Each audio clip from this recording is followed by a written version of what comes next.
Sunday. I'm not sure why I'm writing this down on paper and not on my computer. I guess I just noticed some odd things. It's not that I don't trust the computer, I just need to organize my thoughts. I need to get down all the details, somewhere objective. Somewhere I know that what I write can't be deleted or changed. Not that that's happened, it's just everything's blurred together here, and the fog of memory lends a strange cast to things. I'm starting to feel cramped in this small apartment. Maybe that's the problem. I just had to go and choose the cheapest apartment, the only one in the basement. The lack of windows down here makes the day and night seem to slip by seamlessly. I haven't been out in a few days because I've been working on this programming project so intensively. I suppose I just wanted to get it done. Hours of sitting and staring at a monitor can make anyone feel strange. I know, but I don't think that's it. I'm not sure when I first started to feel like something was odd. I can't even define what it is.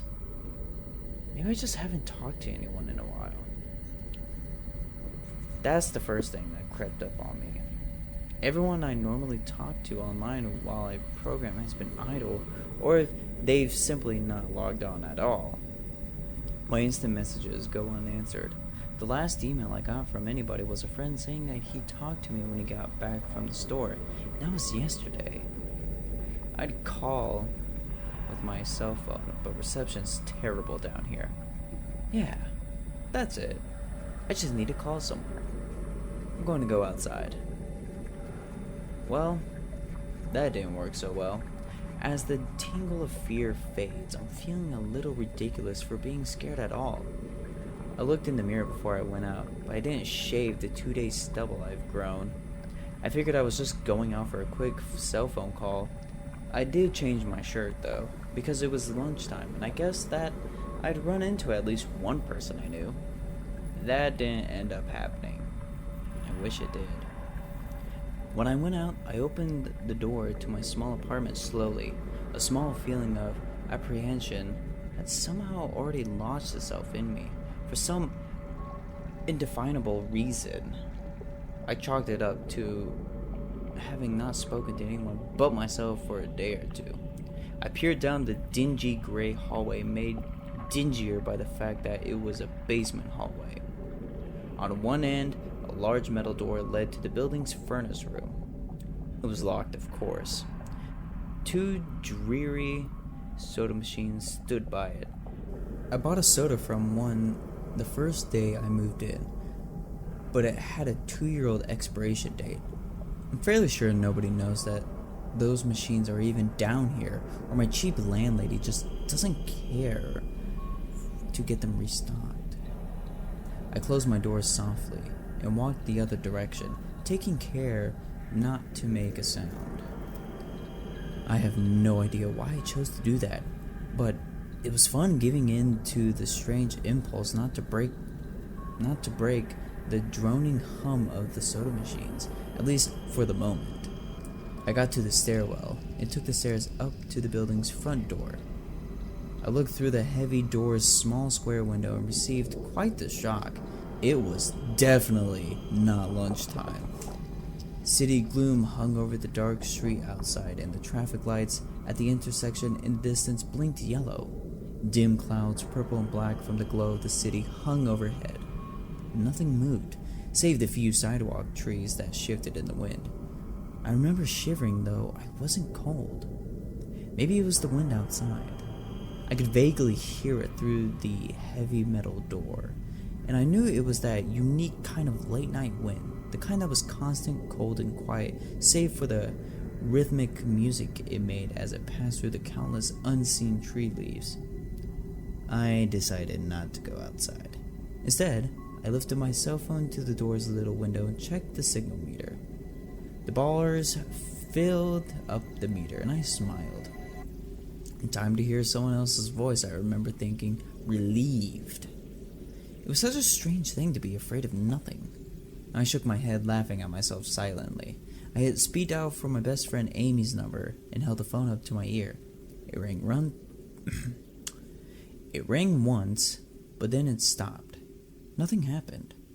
I just listened to the silence for a good 20 seconds, then hung up.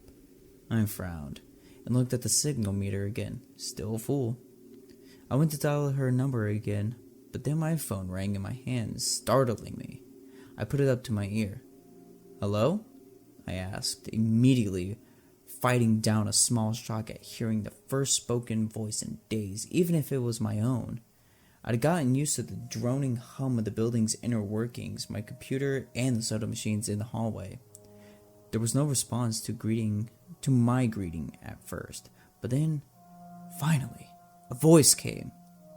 "Hey," said a clear male voice, obviously of college age like me. "Who's this?" "John," I replied, confused. "Oh, sorry. Wrong number," he replied, then hung up. I lowered the phone slowly and leaned against the thick brick wall of the stairwell. That was strange. I looked at my received calls list, but the number was unfamiliar. Before I could think on it further, the phone rang again loudly, shocking me yet again. This time, I looked at the caller before I answered. It was another unfamiliar number. This time, I held the phone up to my ear but said nothing. I heard nothing but the general background noise of a phone. Then, a familiar voice broke my tension. "John?" was a single word in Amy's voice. I breathed a sigh of relief. "Hey, it's you," I replied. "Who else would it be?" she responded. "Oh, the number. I'm at a party on 7th Street and my phone died just as you called me. This is someone else's phone, obviously." "Oh, okay," I said. "Where are you?" she asked. My eyes glanced over the drabbed, whitewashed cylinder block walls and the heavy metal door with its small window. "At my building," I sighed, just feeling cooped up. I didn't realize it was so late. "You should come here," she said, laughing. "Nah, I don't feel like looking for some strange place by myself in the middle of the night," I said, looking out the window at the silent, windy street that secretly scared me just a tiny bit. "I think I'm just going to keep working or go to bed." "Nonsense," she replied. "I could come get you. Your building is close to 7th Street, right?" "How drunk are you?" I asked lightheartedly. "You know where I live." "Oh, of course," she said abruptly. "I guess I can't get there by walking, huh?" "You could if you want to waste half an hour," I told her. "Right," she said. "Okay, have to go. Good luck with your work." I lowered the phone once more, looking at the numbers flash as the call ended. Then the droning silence suddenly reasserted itself in my ears. Those two strange calls in the eerie street outside just drove home my aloneness in this empty stairwell. Perhaps from having seen too many scary movies, I had the sudden, unexpected idea that something could look in the door's window and see me, some sort of horrible entity that just hovered at the edge of a loneliness, just waiting to creep up on unsuspecting people that strayed too far from other human beings. I knew the fear was irrational, but nobody else was around, so I jumped down the stairs, ran down the hallway into my room, and closed the door as swiftly as I could, while still staying silent. Like I said, I feel a little ridiculous for being scared of nothing, and the fear has already faded. Writing this down helps a lot. It makes me realize that nothing is wrong. It filters out half-formed thoughts and fears and leaves only cold, hard facts. It's late. I got a call from a wrong number, and Amy's phone died, so she called me back from another number. Nothing strange is happening. Still, there was something a little off about that conversation. I know it could have just been the alcohol she had, or was it even her that sent off to me? Or was it... Yes, that was it! I didn't realize I didn't realize it until this moment, writing these things down. I knew writing things down would help. She said she was at a party. I only heard silence in the background. Of course, that doesn't mean anything in particular, as she could have just gone outside to make the call. No, that couldn't be it either. I didn't hear the wind. I need to see if the wind is still blowing. Monday. I forgot to finish writing last night. I'm not sure what I expected to see when I ran up the stairwell and looked out the heavy metal door's window. I'm feeling ridiculous. Last night's fear seems hazy and unreasonable to me now. I can't wait to go out into the sunlight. I'm gonna check my emails. Email, shave, shower, finally get out of here. Wait. I think I heard something. It was thunder. The whole sunlight and fresh air thing didn't happen. I went into the stairwell and up the stairs, only to find disappointment. The heavy metal door's little window showed only flowing water as torrential rain slammed against it. Only a very dim, gloomy light filtered in through the rain, but at least I knew it was daytime. Even if it was a gray, sickly, wet day. I tried looking out the window and waiting for lightning to illuminate the gloom, but the rain was too heavy. I couldn't even make out anything more than vague, weird shapes moving at odd angles in the waves washing down the window. Disappointed, I turned around but I didn't want to go back to my room. Instead, I wandered further up the stairs, past the first floor and the second. The stairs ended at the third floor, the highest floor in the building. I looked through the glass that ran up the outer wall of the stairwell, but it was that warped, thick kind that scatters the light. Not that there was much to see through the rain to begin with. I opened up the stairwell door and wandered down the hallway. The 10, or so thick wooden doors painted blue a long time ago were all closed. I listened as I walked, but it was the middle of the day, so I wasn't surprised that I heard nothing but the rain outside. As I stood there in the dim hallway listening to the rain, I had the strange fleeting impression that the doors were standing like silent granite monoliths erected by some ancient forgotten civilization for some unfathomable guardian purpose. Lightning flashed. I could have sworn that for just a moment the old grainy blue wood looked just like rough stone. I laughed at myself for letting my imagination get the best of me, but then it occurred to me that the dim gloom and the lightning must mean there was a window somewhere in the hallway. A vague memory surfaced, and I suddenly recalled that the third floor had a clove and incense window halfway down the floor's hallway. Excited to look out into the rain and possibly see another human being, I quickly walked over to the alcove, finding the large, thin glass window. Rain washed down it as the front door's window, but I could open this one. I reached a handle out to slide it open, but hesitated. At the strangest feeling that if I opened that window, I would see something absolutely horrifying on the other side. Everything's been so odd lately. So I came up with a plan, and I came back here to get what I needed. I don't seriously think anything will come of it, but I'm bored. It's raining, and I'm going stir crazy. I came back to get my webcam. The cord isn't long enough to reach the third floor by any means, so instead, I'm going to hide it between the two soda machines in the dark end of my basement hallway. Run the wire along the wall and under my door, and put black duct tape over the wire to blend it in with the black plastic strip that runs along the base of the hallway's walls. I know this is silly, but I don't have anything better to do. Well, nothing happened.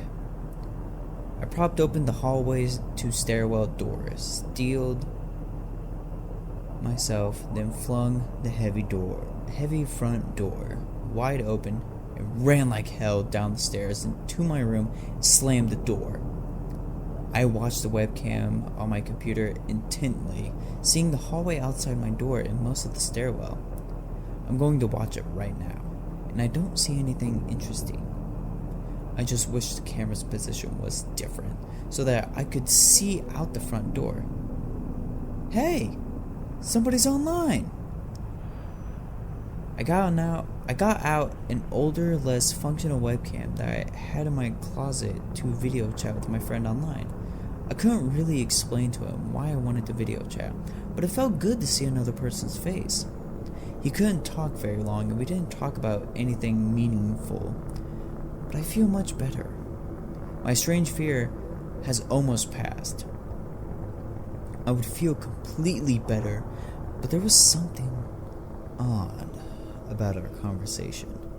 I know that I've said that everything has seemed odd, but still, he was very vague in his responses. I can't recall one specific thing that he said, no particular name or place or event, but he did ask for my email address to keep in touch. Wait, I just got an email. I'm about to go out. I just got an email from Amy that asked me to meet her for dinner at the place we usually go to. I do love pizza, and I've just been eating random food from my poorly stocked fridge for days, so I can't wait. Again, I feel ridiculous about the odd couple of days I've been having. I should destroy this journal when I get back. Oh, another email. Oh my god. I almost left the email in the open door. I almost opened the door, but I read the email first. It was from a friend I hadn't heard from a long time, and it was sent to a huge number of emails that must have been every person he had saved in his address list. It had no subject. It said simply, "Seen with your own eyes. Don't trust them. What the hell is that supposed to mean?"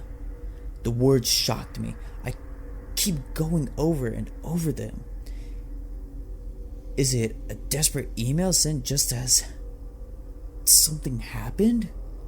The words are obviously cut off without finishing.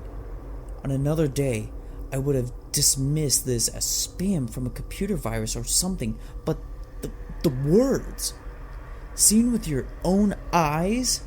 I can't help but read over this journal and think back on the last few days and realize that I have not seen another person with my own eyes or talked to another person face to face. The webcam conversation with my friend was so strange, so vague, so eerie. Now that I think about it, was it eerie? Or is it fear clouding my memory? My mind toys with my progression of events. I've written here pointing out that I have not been presented with one single fact that I did not specifically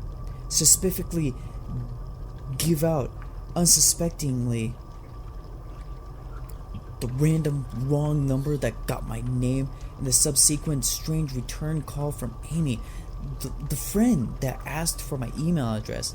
I messaged him first when I saw him online, and then I got my first email a few minutes after that conversation. Oh my god. That phone call with Amy. I said over the phone, I said that I was within an hour's walk of 7th Street. They know I'm near there. What if they're trying to find me? Where is everyone else? Why haven't I seen or heard anyone else in days? No, this is crazy. This is absolutely crazy. I need to calm down. This madness needs to end. I don't know what to think. I ran about my apartment furiously, holding my cell phone up to every corner to see if I got a signal through the heavy walls. Finally, in the tiny bathroom near one ceiling corner, I got a signal bar. Holding my phone there, I sent a text message to every number on my list, not wanting to betray anything about my unfounded fears. I simply sent, You seen anyone face to face lately? At that point, I just wanted any reply back. I didn't care what the reply was, or if I embarrassed myself. I tried to call someone a few times, but I couldn't get my head up high enough, and if I brought my cell phone down even an inch, it lost signal. Excuse me. Then I remembered the computer and rushed over to it, instant messaging everyone online. Most were idle or away from their computer. Nobody responded. My messages grew more frantic, and I started telling people where I was to stop by in person for a host or barely passable reasons. I didn't care about anything by that point. I just needed to see another person. I also tore apart my apartment looking for something that I might have missed. Some way to contact another human being without opening the door. I know it's crazy. I know it's unfounded. But what if? What if? I just need to be sure. I taped the phone to the ceiling in case. Tuesday. The phone rang. Exhausted from last night's rampage. I must have fallen asleep. I woke up to the phone ringing and ran into the bathroom, stood on the toilet, and flipped open the phone taped to the ceiling. It was Amy, and I feel so much better. She was really worried about me and apparently had been trying to contact me since that last night. I talked to her. She's coming over now, and yes, she knows where I am without me telling her. I feel so embarrassed. I'm definitely throwing this journal away before anyone sees it. I don't even know why I'm writing in it now. Maybe it's just because it's the only communication I've had at all since God knows when. I look like hell too. I looked in the mirror before I came back in here. My eyes are sunken, my stubble is thicker, and I just look generally unhealthy. My apartment's trashed, but I'm not going to clean it up. I think I need someone else to see what I've been through. These past few days have not been normal. I'm not the one to imagine things. I know I have been the victim of extreme probability. I probably missed seeing another person a dozen times. I just happened to get out when it was late at night or the middle of the day when everyone was gone. Everything's perfectly fine. I know this now. Plus, I found something in the closet last night that has helped me tremendously. A television. I set it up just before I wrote this, and it's on in the background. Television has always been an escape for me, and it reminds me that there is a world beyond this dingy brick walls. I'm glad Amy is the only one that responded to me after last night's frantic pestering of everyone I could contact. She's been my best friend for years. She doesn't know it, but I count the day that I met her among of the few moments of true happiness in my life. I remember that warm summer day fondly. It seems a different reality from this dark, rainy, lonely place. I feel like I spent days sitting in that playground, much too old to play, just talking with her and hanging around doing nothing at all. I still feel like I could go back to that moment sometimes. And it reminds me that this damn place is not all that there is. Finally, a knock on the door. I thought it was odd that I couldn't see her through the camera. I hid between the two soda machines. I figured that it was bad positioning, like when I couldn't see out the front door. I should have known. After the knock, I yelled through the door jokingly that I had a camera between the soda machines because I was embarrassed myself that I had taken this paranoia so far. After I did that, I saw her image walk over to the camera and look down at it. She smiled and waved. "Hey," she said to the camera brightly, giving it a weary look. "It's weird, I know," I said to the mic attached to the computer. I've had a I've had a weird few days. Must have, she replied. Open the door, John. I hesitated. How could I be sure? Hey, humor me a second here. I told her through the mic. Tell me one thing about us. Just prove to me you're you. She gave the camera a weird look. Alright. We met randomly at a playground when we were both way too old to be there. I sighed deeply as reality returned and the fear faded. God, I've been so ridiculous. Of course it was Amy. That day wasn't anywhere in the world except in my memory. I've never even mentioned it to anyone, not out of embarrassment, but out of strange secret nostalgia and a longing for those days to return. If there was some unknown force at work trying to trick me, as I feared, there was no way they could know about that day. Haha, alright, I'll explain everything. Be right there. I ran to my small bathroom and fixed my hair as best as I could. I looked like hell, but she would understand. Snickering at my own unbelievable behavior and the mess I'd made of this place, I walked to the door. I put my hand on the doorknob and gave the mess one last look. So ridiculous, I thought. My eyes traced over the half-eaten food laying on the ground, the overflowing trash bin, and the bed I tipped to the side looking for God knows what. I almost turned to the door and opened it, but my eyes fell on one last thing. The old webcam. The one I used for that eerie vacant chat with my friend. Its silent black sphere lay haphazardly tossed to the side. Its lens pointed at the table where this journal lay. An overwhelming terror took me as I realized that if something could see through that camera, it would have seen what I just wrote about that day. I asked her for any one thing about us, and she chose the only thing in the world that I thought they or it did not know. But it did. It did know. It could have been watching me the whole time. I didn't open the door. I screamed in uncontrollable terror. I stomped on the old webcam on the floor. The door shook and the knob tried to turn, but I didn't hear Amy's voice through the door. Was the basement door made to keep out drafts too thick? Or was Amy not outside? I could have been trying to get in, if not her. What the hell is out there? I saw her on my computer through the camera outside. I heard her on the speakers through the camera outside. But was it real? How can I know? She's gone now. I screamed and I shouted for help. I piled up everything in my apartment against the front door. Friday. At least I think it's Friday. I broke everything electronic. I smashed my computer to pieces.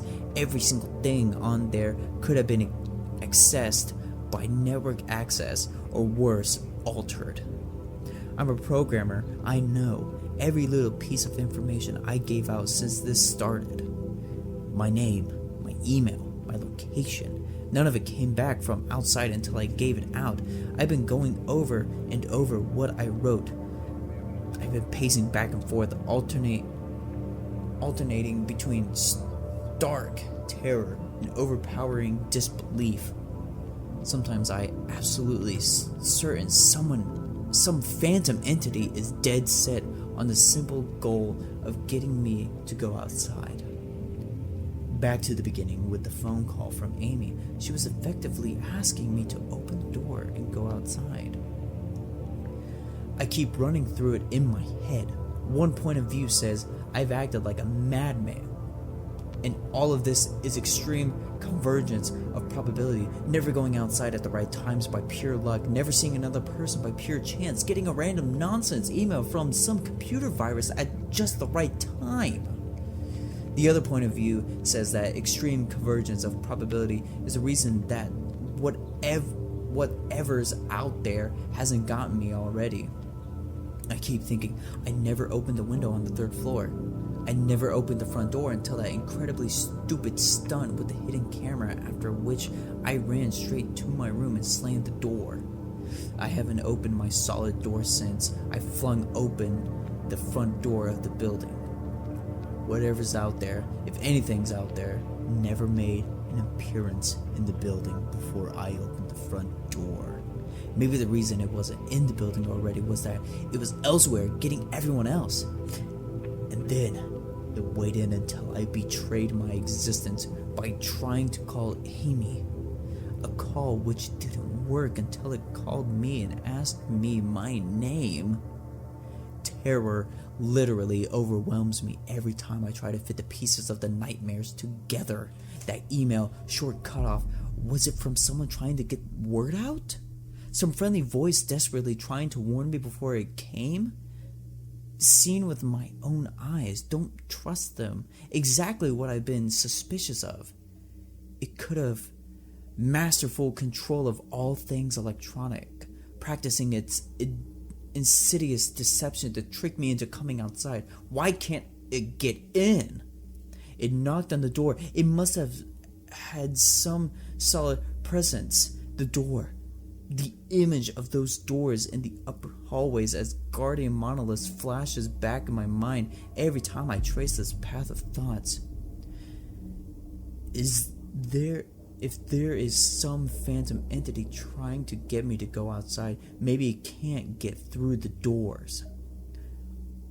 I keep thinking back over all the books I've read or movies I've seen, trying to generate some explanation for this. Doors have always been such intense foci, or human imaginations always have seen as wards or portals of special importance. Or perhaps the door is just too thick.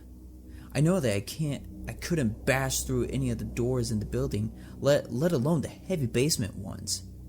Aside from that, the real question is, why does it even want me? Why does it even want me? If it just wanted to kill me, it could do it in any number of ways, including just waiting until I starve to death. What if it doesn't want to kill me? What if it has some far more horrific fate in store for me? God, what can I do to escape this nightmare? Knock on the door. I told the people on the other side of the door I need a minute to think and I'll come out. I'm really just writing this down so I could figure out what to do. At least this time I heard their voices, my paranoia, and yes, I recognize I'm being paranoid. Has me thinking of all sorts of ways that their voices could be faked electronically. There could be nothing but speakers outside simulating human voices. Did it really take them 3 days to come talk to me? Amy is supposedly out there along with 2 policemen and psychiatrics. Maybe it took them 3 days to think of what to say to me. The psychiatrics' claim could be pretty convincing if I decided to think this has all been crazy misunderstanding and not some entity trying to trick me into opening the door. The psychiatric had an elderly voice, authorization, but still caring. I liked it. I'm desperate just to see someone with my own eyes. He said I have something called cyber psychosis. I'm just one of the nationwide epidemic of thousands of people having breakdowns triggered by a suggestive email that got through somehow. I swear he said it got through somehow. I think he means spread throughout the country inexplicably, but I'm incredibly suspicious that the entity slipped up and revealed something. He said I am part of a wave of emergent behavior, that a lot of other people are having the same problem with the same fears, even though we've never communicated. That neatly explains the strange email about the eyes that I got. I didn't get the original triggering email. I got a descendant of it. My friend could have broken down too and tried to warn everyone he knew against his paranoid fears. That's how the problem spreads, the psychiatric claims. I could have spread it too, with my texts and instant messages online to everybody I know. One of those people might be melting down right now after being triggered by something I sent them, something they might interpret any way that they want, something like a text saying, "Seen anyone face to face lately?" The psychiatric told me that he didn't want to lose another one, that people like me are intelligent and that's our downfall. We draw connections so well that we draw them even when they shouldn't be there. He said it's easy to get caught up in paranoia in a fast-paced world, a constantly changing place where more and more our interaction is simulated. I have to give him one thing. It's a great explanation. It neatly explains everything. It perfectly explains everything. In fact, I have every reason to shake off this nightmarish fear that something or consciousness or being out there wants me to open the door so it can capture me for some horrible fate worse than death. It would be foolish after hearing that explanation to stay in here until I starved to death just to spite the entity that might have got everyone else. It would be foolish to think that after hearing that explanation, I might be one of the last people left alive on an empty world, hiding in my secure basement room, spiting some unthinkable deceptive entity just by refusing to be captured. It's a perfect explanation for every single strange thing I have seen or heard, and I have every reason in the world to let all my fears go and open the door. That's exactly why I'm not going to. How can I be sure? How can I know what's real and what's deception? All these damn things with their wires and their signals that originate from some unseen origin. They're not real. I can't be sure. Signals through a camera, faked video, deceptive phone calls, emails, even the television lying broken on the floor. How can I possibly know it's real? It's just signals, waves, lights. The door. It's bashing on the door. It's trying to get in. What insane mechanical contrives could it be using to stimulate the sound of men attacking the heavy wood so well? At least I finally see it with my own eyes. There's nothing left in here for it to deceive me with. I've ripped apart everything else. It can't deceive my eyes, can it? Seen with your own eyes, don't trust them, Wait. Was that desperate message telling me to trust my eyes, or warning me about my eyes too? Oh my god. What's the difference between a camera and my eyes? They both turn light into electrical signals. They're the same. I can't be deceived. I have to be sure. I have to be sure. Tate. Unknown. I calmly asked for paper and a pen, day in and day out, until it finally gave them to me. Not that it matters. What am I going to do? Poke my eyes out? The bandages feel like part of me now. The pain is gone. I figured this will be one of my last chances to write legibly, as without my sight to correct mistakes, my hands will slowly forget the motions involved. This is sort of self-indulgence, this writing.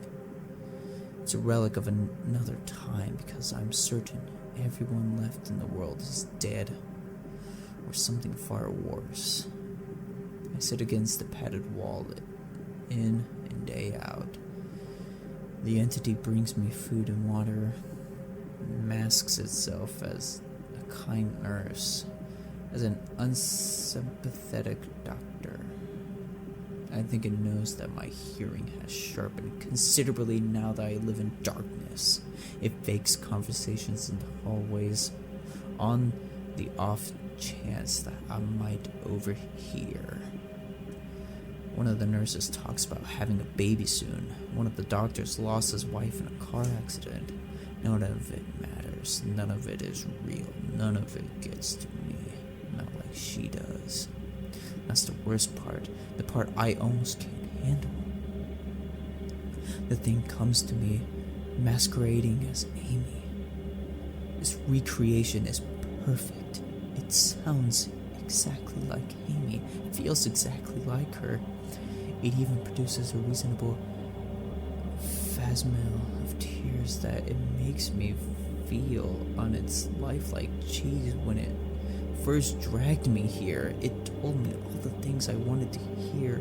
It told me that she loved me, that she had always loved me, that I didn't understand why I did this, that we could still have a life together if only I would stop insisting that I was being deceived. It wanted to believe. No, it needed me to believe that she was real. I almost fell for it. I really did. I doubted myself for the longest time, and in the end, though, it was all too perfect, too flawless, and too real. The false Amy used to come every day, and then every week, and it finally stopped coming altogether. But I don't think the entity will give up. I think the waiting game is just another one of its gambits. I will resist it for the rest of my life if I have to. I don't know what happened to the rest of the world, but I don't know that this thing needs me to fall for its deceptions. If it needs that, then maybe, just maybe, I'm a thorn in its agenda. Maybe Amy is still alive out there somewhere, kept alive only by my will to resist the deceiver. I hold on to that hope, rocking back and forth in my cell to pass the time. I will never give in. I will never break. I am a hero. The doctor read the paper the patient has scribbled on it. It was barely readable, written in shaky scribble of one who cannot see. He wanted to smile at the man's steadfast resolve, a reminder of the human will to survive, but he knew that the patient was completely delusional. After all, a sane man would have fallen for the deception a long time ago. The doctor wanted to smile. He wanted to whisper words of encouragement to the delusional man. He wanted to scream, but the nerve filaments wrapped around his head and into his eyes made him do otherwise.